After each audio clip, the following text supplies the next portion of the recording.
Theoretical अगर आ सकता है क्वेश्चन तो कैसा आएगा। फोटो इलेक्ट्रिक इफेक्ट में आपसे पूछा जाएगा, इसको डिटेल में एक्सप्लेन करके बताऊं तो आपसे बनना। So hello everyone, this is Priyansh Gautam, बहुत बहुत वेलकम करता हूं आज के वीडियो में।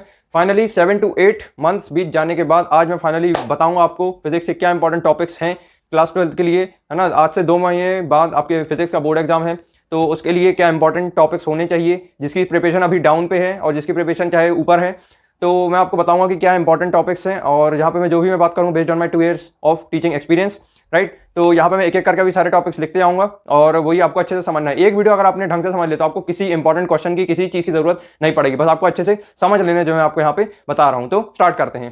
सबसे पहले मैं स्टार्ट करते हैं न्यूमेरिकल से। न्यूमेरिकल के सबसे इंपॉर्टेंट टॉपिक्स मैं पहले से छांट लिया हूँ, निचोड़ लिया हूँ। इन्हीं में से जो आएगा जो इसी में से आएगा, ठीक है। इसके अलावा और कोई बाहर से नहीं आ सकता, है ना। बहुत एनालिसिस करके मैं बनाया हूँ, ठीक है। स्टार्ट करते हैं। सबसे पहले इलेक्ट्रिक फ्लक्स इंपॉर्टेंट टॉपिक है। इलेक्ट्रिक फ्लक्स चैप्टर 1 का topic electric charges and fields. Electric flux important topic है। φ = Q/ε0 = φ E.ds cos थीटा, ठीक है। इसका इंपॉर्टेंट फॉर्मूला होता है, जरूर प्रिपेयर कर लेना। प्रीवियस ईयर क्वेश्चन में आपको मिलेगा, प्रीवियस ईयर क्वेश्चन में ऑलरेडी प्रोवाइड करा चुका हूं, ठीक है। इलेक्ट्रिक फ्लक्स इंपॉर्टेंट है। उसके बाद गॉस थ्योरम और गॉस थ्योरम के जो एप्लीकेशन है इंपॉर्टेंट है, जरूर से याद से प्रिपेयर कर लेना। एप्लीकेशन बेसिकली डेरिवेशन इंपॉर्टेंट पूछी जाती है। अभी हम पहले न्यूमेरिकल देख लेते हैं, उसके बाद मैं आपको थ्योरेटिकल चैप्टर बताऊंगा, ठीक है, जो थ्योरी से इंपॉर्टेंट है ना। और गॉस लॉ इंपॉर्टेंट है। डायलेक्ट्रिक्स एंड पोलराइजेशन इंपॉर्टेंट है। सेकंड चैप्टर में इलेक्ट्रोस्टैटिक पोटेंशियल एंड कैपेसिटेंस में आप आओगे तो आपको डायलेक्ट्रिक्स मिलेगा। डायलेक्ट्रिक्स मटेरियल, है ना। डायलेक्ट्रिक मीडियम बहुत इंपॉर्टेंट टॉपिक है, जरूर प्रिपेयर कर लेना, ठीक है। उसके बाद बात करते हैं वर्क डन। बस इसके फॉर्मुले में ऑलरेडी प्रोवाइड करा चुका हूँ, इसके पीडीएफ आपको मिल जाएंगे फिजिक्स प्लेलिस्ट में। फिलहाल अभी हम बात करते हैं इंपॉर्टेंट टॉपिक की, तो वर्क डन इंपॉर्टेंट टॉपिक है। सेकंड चैप्टर में आता है ये भी, है ना। इलेक्ट्रिक पोटेंशियल के बाद साथ साथ में वर्क डन भी रहता है। वर्क डन के बाद ये डायलेक्ट्रिक्स एंड पोलराइजेशन आता है, कैपेसिटर आता है, उसको प्रिपेयर करना। बट ये इंपॉर्टेंट है, इनको पहले प्रिपेयर करना, ठीक है। उसके बाद किरचॉफ्स लॉ कौन से चैप्टर का टॉपिक आ गया? Current electricity, right. Current electricity में दो इसमें आते हैं किरचॉफ लॉ में, केसीएल एंड केवीएल। केसीएल का मतलब किरचॉफ करंट लॉ, केवीएल का मतलब किरचॉफ वोल्टेज लॉ, राइट। उसके बाद हाँ, किरचॉफ लॉ इंपॉर्टेंट है। 3 मार्क्स 5 मार्क्स में आते हैं टॉपिक, इंपॉर्टेंट 1 मार्क्स में भी कभी पूछा जाता है ना। अब उसके बाद इंटरनल रेजिस्टेंस का अपने आप में एक फॉर्मूला है ना। और वही फॉर्मूला आपको एग्जैक्ट वहां पे मिलेगा। इंटरनल मेजर करते हैं, इंटरनल रेजिस्टेंस मेजर करते, पोटेंशियोमीटर का जो एप्लीकेशन है उसी में आपको साथ में मिलेगा, है ना। उसी में आपको ये भी पोटेंशियोमीटर जब आप पढ़ोगे तो उसमें आपको पता चलेगा कि इंटरनल रेजिस्टेंस हम कैसे फाइंड करते हैं, ठीक है। तो ये इंपॉर्टेंट है इंटरनल रेजिस्टेंस, ठीक है। और ये भी 3 मार्क्स में आता है। उसके बाद मैग्नेटिक मोमेंट M = NIA, है ना। M का मतलब मैग्नेटिक मोमेंट, N का मतलब नंबर ऑफ टर्न्स, I का मतलब करंट, A का मतलब एरिया ऑफ क्रॉस सेक्शन। समझ पा रहे हो? जल्दी बता रहा हूँ, ठीक है। जो भी बता रहा हूँ बाद में स्क्रीनशॉट खींचना, अभी फिलहाल अभी जो बता रहा हूँ उसको अच्छे से समझते हो, ठीक है ना। मैग्नेटिक मोमेंट इंपॉर्टेंट है, ये न्यूमेरिकल के लिए इंपॉर्टेंट टॉपिक, ठीक है। तो हॉरिजॉन्टल वर्टिकल कंपोनेंट इंपॉर्टेंट है। कौन से चैप्टर का है ये? मैग्नेटिज्म एंड मैटर का है ये इंपॉर्टेंट टॉपिक, ठीक है। हॉरिजॉन्टल वर्टिकल कंपोनेंट, है ना। उसके बाद आते हैं हम 6 में, उसके बाद आते हैं हम EMI वाले चैप्टर में, जो कि हर बार पूछा जाता है और 3 मार्क्स में 5 मार्क्स में। लेंज लॉ इंपॉर्टेंट है। लेंज लॉ में basically induced current, induced EMF अक्सर क्वेश्चन में आता है। आपको डायरेक्शन आपको गिवन दिया रहेगा क्वेश्चन में, डायग्राम ग्राफ, और उसी के थ्रू आपको एक्सप्लेन करना पड़ता है ना। और आपको इसमें लेंज लॉ लगाना पड़ेगा और बताना पड़ेगा कि इंड्यूस्ड करंट बताओ, इंड्यूस्ड EMF बताओ। इस तरीके के क्वेश्चन आपको मिल सकते हैं प्रीवियस ईयर क्वेश्चन में भी और एनसीईआरटी में भी। मोशनल EMF, है ना। क्या होता है मोशनल EMF? BLV बोलते हैं उसको, ठीक है। BLV मेरे को जहाँ तक याद आ रहा है, मोशनल EMF का फॉर्मूला क्या होता है? BLV, है ना। और AC, है ना। AC क्या है? AC का मतलब ऑल्टरनेटिंग करंट। ऑल्टरनेटिंग करंट में सबसे इंपॉर्टेंट टॉपिक क्या है, जो सबसे इंपॉर्टेंट है, जो कि न्यूमेरिकल हर बार पूछा ही आता है इससे, है ना। तो क्वालिटी फैक्टर इंपॉर्टेंट है। Q फैक्टर भी बोलते हैं, क्वालिटी फैक्टर भी बोलते हैं, इंपॉर्टेंट है। क्या फॉर्मूला था? R1/√L/C, ये फॉर्मूला है, याद कर लेना, ठीक है। उसके बाद बात करते हैं रेजोनेंट फ्रीक्वेंसी। रेजोनेंट फ्रीक्वेंसी का भी फॉर्मूला आपने पढ़ा होगा, नहीं पढ़ा तो जरूर पढ़ लेना। और उसके साथ साथ में आपको मिलेगा एंगुलर फ्रीक्वेंसी, है ना। सब मतलब भाई बंधु है ये, है ना। एक जब आप इसको पढ़ोगे तो साथ में ये भी मिलेगा, ठीक है। तो ये इंपॉर्टेंट टॉपिक है। क्वालिटी फैक्टर इंपॉर्टेंट था, रेजोनेंट फ्रीक्वेंसी इंपॉर्टेंट था, एंगुलर फ्रीक्वेंसी इंपॉर्टेंट था। साथ में और चीज प्रिपेयर करना है, जैसे सर्किट में LR circuit, CR circuit, LCR circuit, इन सब में आपको इंपीडेंस निकालते बनना चाहिए। बहुत इंपॉर्टेंट चीज बता रहा हूँ, है ना। तो इंपीडेंस सीख लेना और उसमें जो सर्किट ड्रॉ करते हैं उसको प्रिपेयर जरूर कर लेना, ठीक है। चलो पावर ऑफ लेंस अब हम रे ऑप्टिक्स पे आते हैं, तो उसमें आपको पावर ऑफ लेंस मिलेगा। P = 1/f इन सेंटीमीटर, है ना। तो इसमें इंपॉर्टेंट टॉपिक्स मैं बता रहा हूँ। पावर ऑफ लेंस इंपॉर्टेंट है। 1 मार्क्स 2 मार्क्स लॉजिकल क्वेश्चन में पूछा जाता है, छोड़ के मत आना, ठीक है। और एस्ट्रोनॉमिकल टेलीस्कोप, ये न्यूमेरिकल का भी इंपॉर्टेंट टॉपिक, ये थ्योरी का भी इंपॉर्टेंट टॉपिक है। थ्योरी का भी मैं बताऊंगा। एस्ट्रोनॉमिकल टेलीस्कोप एक ऐसा टॉपिक है जिससे न्यूमेरिकल आ जाते कई बार, है ना। उसमें आपको डायग्राम गिवन रहेगा कि ये ऑब्जेक्ट इस लेंस से इतनी दूरी पर रखा हुआ है, तो आप इसका FO बताओ, है ना, फोकल लेंथ बताओ। इस तरीके के क्वेश्चन आपको मिलेंगे किसमें? एस्ट्रोनॉमिकल टेलीस्कोप में, है ना। फ्रिंज विड्थ पे आते हैं। वेव ऑप्टिक्स का टॉपिक बहुत इंपॉर्टेंट है, फ्रिंज विड्थ। अब फ्रिंज विड्थ आता कहां से है? YDSE, young double slit experiment को जब आप पढ़ेंगे न्यूमेरिकल जब देखेंगे तो उससे पहले आता है थ्योरेटिकल कॉन्सेप्ट, डेरिवेशन रहता है उसको बहुत बड़ा 2 पेज का, 1-2 पेज का। उसमें आप साथ में देखेंगे फ्रिंज विड्थ हम निकालते हैं, है ना, ब्राइट फ्रिंज, डार्क फ्रिंज, आप सब पढ़ोगे उसमें, ठीक है। उसके बाद Einstein equation, Einstein photo electric equation, है ना, फोटो इलेक्ट्रिक इफेक्ट एक थ्योरेटिकल चैप्टर है ना, और जो इंपॉर्टेंट है न्यूमेरिकल का आइंस्टीन फोटो इलेक्ट्रिक इक्वेशन। अब उसके बाद आगे बढ़ते हैं, de Broglie wavelength. De Broglie wavelength important है, कई बार एग्जाम में अक्सर पूछा जाता है। उसका आपको रिलेशनशिप बनना चाहिए बनाते, उसका एक रिलेशनशिप अपने आप में डेरिवेशन जैसा ही है, तो डी ब्रॉगली वेवलेंथ भी इंपॉर्टेंट टॉपिक है। और उसके बाद लास्ट में हम आते हैं एटम्स में, जो कि हाइड्रोजन स्पेक्ट्रम सबसे इंपॉर्टेंट टॉपिक है। इसमें डायरेक्ट वेवलेंथ कई बार आपको निकालना पड़ता है, शॉर्टेस्ट वेवलेंथ बताओ, है ना, लॉन्गेस्ट वेवलेंथ बताओ। ये इस तरीके बहुत सारे इंपॉर्टेंट क्वेश्चन हैं जो अक्सर पूछे जाते हैं न्यूमेरिकल के लिए। अगर आप सिर्फ इतने प्रिपेयर कर सकते हो तो आई होप कि 15 to 20 मार्क्स आपको डायरेक्ट मिल जाएंगे ये न्यूमेरिकल को प्रिपेयर करके। अब मैं आपको बताऊंगा थ्योरी के कौन से इंपॉर्टेंट टॉपिक्स हैं, तो इतना आप पॉज करके स्क्रीनशॉट ले लो।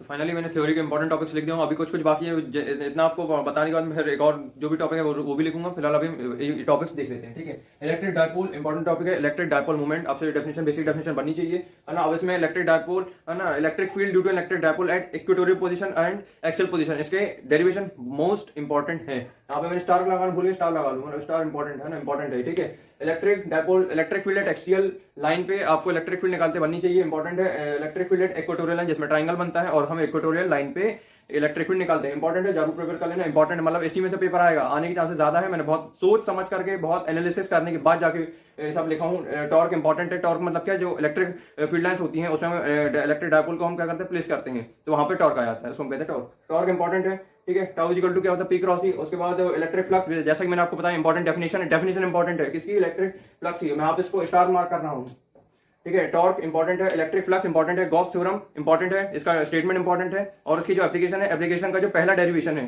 ना, इंपॉर्टेंट है वो वाला, ठीक है, इंपॉर्टेंट है वो डेरिवेशन, ठीक है। इलेक्ट्रिक इक्विपोटेंशियल सरफेस है ना, इक्विपोटेंशियल सरफेस किसमें आएगा, इलेक्ट्रिक पोटेंशियल एंड कैपेसिटेंस में सॉरी, इक्विपोटेंशियल सरफेस इंपॉर्टेंट है, जरूर प्रिपेयर कर लेना। इसके डायग्राम भी आते हैं, वो भी प्रिपेयर कर लेना, ठीक है। अब बात करते हैं पैरेलल प्लेट कैपेसिटर, इसका आपको डेरिवेशन पता है क्या होता है, C equal to epsilon naught A upon D, important है, जरूर प्रिपेयर करना, ठीक है। उसके बाद क्या था, पैरेलल प्लेट कैपेसिटर। उसके बाद हम बढ़ते हैं energy stored in capacitor, U equal to U upon कुछ करके था, है ना, इनको याद नहीं आ रहा है। एनर्जी स्टोर्ड इन कैपेसिटर में होता था हाफ CV स्क्वायर, है ना, U स्क्वायर अपॉन 2C करके, इसका फॉर्म इंपॉर्टेंट था, आप जरूर प्रिपेयर कर लेना, फॉर्मूला बेस्ड है ना, एनर्जी स्टोर करते हैं कैपेसिटर में, उसका एक डेरिवेशन था, जरूर प्रिपेयर कर लेना, इंपॉर्टेंट है। ड्रिफ्ट वेलोसिटी का एक्सप्लेनेशन प्लस उसका डेरिवेशन मोस्ट इंपॉर्टेंट है, और यही न्यूमेरिकल में भी इंपॉर्टेंट है, ठीक है। न्यूमेरिकल में लिखना भूल गया, बट न्यूमेरिकल और थ्योरेटिकल दोनों आ जाते कई बार, दोनों से एक में से पक्का आएगा, ठीक है। ड्रिफ्ट वेलोसिटी, और जिसमें स्टार मार्क लगे, मतलब स्टार मार्क जो यहाँ पे आपको दिख रहे हैं सबसे इंपॉर्टेंट है, इनमें से मतलब क्वेश्चन हर बार रिपीट होते ही होते हैं, रुकते ही नहीं कभी, ठीक है। तो पोटेंशियोमीटर इंपॉर्टेंट है, पोटेंशियोमीटर आपने देखा होगा, सबसे इंपॉर्टेंट है, वर्किंग याद रख लेना, उसका प्रिंसिपल, उसकी वर्किंग, उसका मेथड, बस खत्म, और उसका डायग्राम भी लिखना जरूरी होता है, ठीक है। तो इंपॉर्टेंट हो गया। उसके बाद बात करते हैं मीटर ब्रिज भी इंपॉर्टेंट है ना। मीटर ब्रिज से पहले आता है wheat stone bridge, wheat stone bridge का कॉन्सेप्ट लगता है मीटर ब्रिज, बस सिंपल है, ठीक है। तो वो भी इजी है, आप अच्छे से प्रिपेयर कर देना, ठीक है। मीटर ब्रिज हो गया। उसके बाद बात करते हैं next topic, Biot Savart law, ठीक है। किसमें आ गए हम, मूविंग चार्जेस मैग्नेटिज्म में आ गए। सबसे पहले आप खोलोगे तो आपको क्या दिखेगा, बायोट सावर्ट लॉ, ठीक है। अब इसमें 2 लॉ है यार, एक है जिसमें आप लूप में बायोट सावर्ट लॉ की मतलब बेसिकली क्या होता है, मैग्नेटिक फील्ड निकालते हो, है ना, एक लूप में। उसके बाद आप एक क्या बोलते हैं, करंट कैरिंग स्ट्रेट वायर पे आप उसका मैग्नेटिक फील्ड निकालते हैं, तो 2 इसके आपको मिलेंगे क्या, डेरिवेशन, तो वो भी प्रिपेयर कर लेना, इंपॉर्टेंट है, राइट, ठीक है, इंपॉर्टेंट है, बहुत अच्छे से बता रहा हूँ। बायोट सावर्ट लॉ इंपॉर्टेंट है। सोलिनॉइड इंपॉर्टेंट है, सोलिनॉइड करोगे तो उसी के जस्ट बाद आएगा टोरॉइड, है ना, इंपॉर्टेंट है। इसका क्या, इसमें आपको क्या लिखना पड़ सकता है, डेरिवेशन, वर्किंग लिखा आपने, डायग्राम बना दिया, मिल गया नंबर, खत्म, ठीक है। और उसके बाद आप आओगे तो मूविंग कॉइल गैल्वेनोमीटर, डायग्राम बनाया आपने, प्रिंसिपल लिख दिया, वर्किंग लिख दी, खत्म, है ना, और वर्किंग थोड़ी सी बढ़ा देना, ठीक है।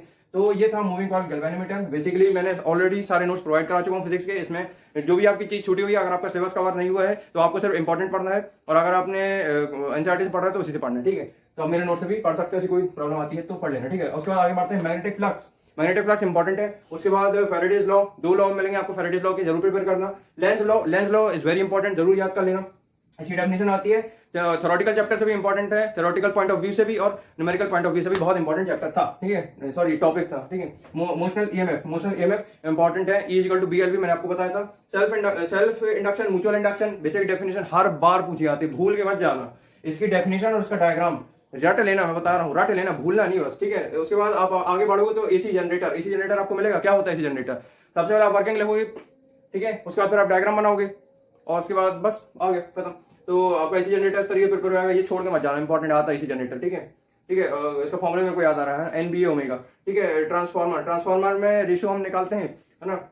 तो ट्रांसफार्मर भी इंपॉर्टेंट है, इफिशियंसी ऑफ ट्रांसफार्मर भी इंपॉर्टेंट है ना। ट्रांसफार्मर की वर्किंग प्रिंसिपल सब बनना चाहिए, डायग्राम, ठीक है। ईएम स्पेक्ट्रम, इलेक्ट्रोमैग्नेटिक स्पेक्ट्रम, इसके यूजेस बहुत पीछे आते हैं। इलेक्ट्रोमैग्नेटिक स्पेक्ट्रम के यूजेस, वेवलेंथ और फ्रीक्वेंसी, ये बहुत इंपॉर्टेंट है, जरूर प्रिपेयर कर लेना, ठीक है। और ईएम स्पेक्ट्रम आपको मिल जाएगा, uses, TIR, total internal reflection, कुछ टॉपिक बाकी है उसको भी मैं लिखूंगा, ठीक है। टोटल इंटरनल रिफ्लेक्शन और साथ में क्या, लेंस फॉर्मूला, ठीक है। वीडियो देखता है ना, कुछ भी छोड़ना है उसमें, ठीक है। Lens maker formula, lens maker formula जिसमें क्या निकालते हैं हम, एफ निकालते हैं, 1/f निकलता है, mu 1/f equal to mu minus 1/1/r1 minus 1/r2, ठीक है ना, याद रखना, इंपॉर्टेंट है। Lens maker formula, TIR, total internal reflection, ये न्यूमेरिकल पॉइंट ऑफ व्यू से इंपॉर्टेंट है, बताना भूलिए बट याद रखना, ठीक है। लेंस फॉर्मूला इंपॉर्टेंट है, जरूर प्रिपेयर कर लेना, ठीक है। तो आप इतना पॉज करके नोट करो, मैं इसके बाद आपको बताऊंगा और जो बचे हैं टॉपिक्स उसको कैसे पढ़ना है, ठीक है, नोट कर लो।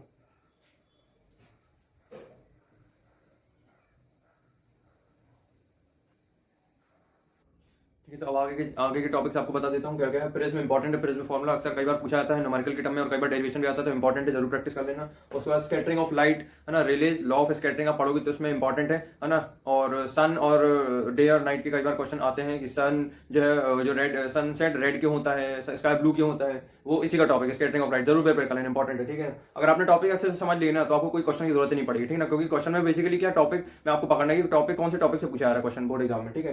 तो उसके बाद आप प्रिपेयर करो कंपाउंड माइक्रोस्कोप, इंपॉर्टेंट टॉपिक है। उसके बाद आगे बढ़ोगे आप, तो ये क्या है, ये है ऑप्टिकल इंस्ट्रूमेंट, है ना। कंपाउंड माइक्रोस्कोप इंपॉर्टेंट है, एस्ट्रोनॉमिकल टेलीस्कोप, है ना, ये रिफ्लेक्टिंग दोनों को आपको मिलेगा, ठीक है।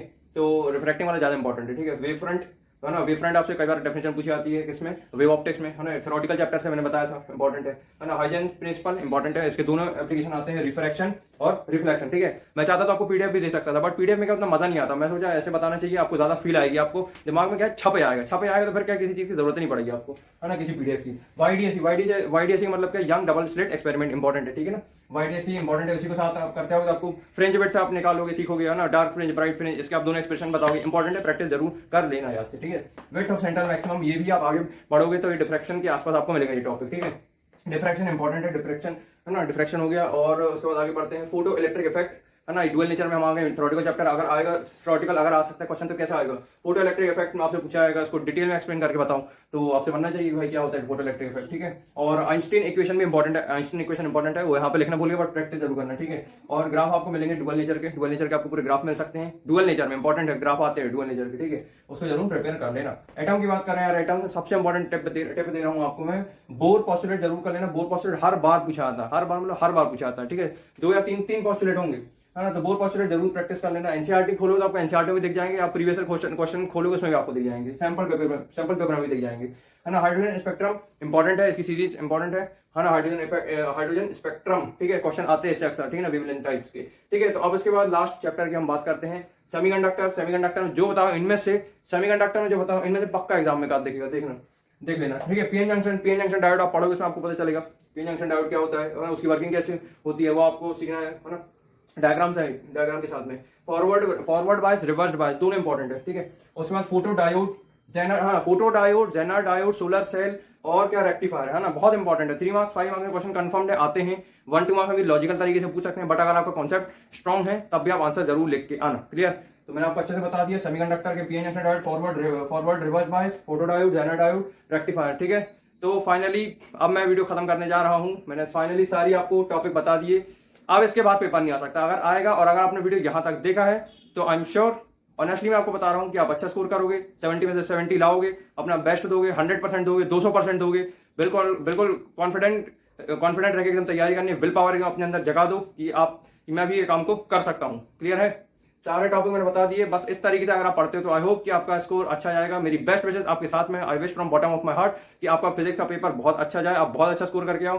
मेरी बेस्ट विशेस हमेशा आपके साथ रहेंगी और इंपॉर्टेंट क्वेश्चन तो दूंगा, बट ये ज्यादा इंपॉर्टेंट टॉपिक था, ठीक है। इंपॉर्टेंट टॉपिक अगर पता चल गया मतलब क्वेश्चन की जरूरत ही नहीं फिर तो, बस आप पढ़ाई करते रहो, सिर्फ 2 महीने हैं, दरवाजे बंद करो, अपना काम शुरू करो, टाइम टेबल बनाओ 8-8 घंटे के, उसमें 2.5 से 3 घंटा फिजिक्स को दो और अपने टाइम टेबल बनाओ, रिवीजन करते आओ, जैसे सिलेबस कंप्लीट होगा रिवीजन करते आओ, बस रिटेन होता चला जाएगा। तो आई होप आपको वीडियो अच्छा लगा होगा, तो बस आपको पता क्या करना है, ठीक है, पढ़ाई करते रहो, wish you all the very best, thank you so much.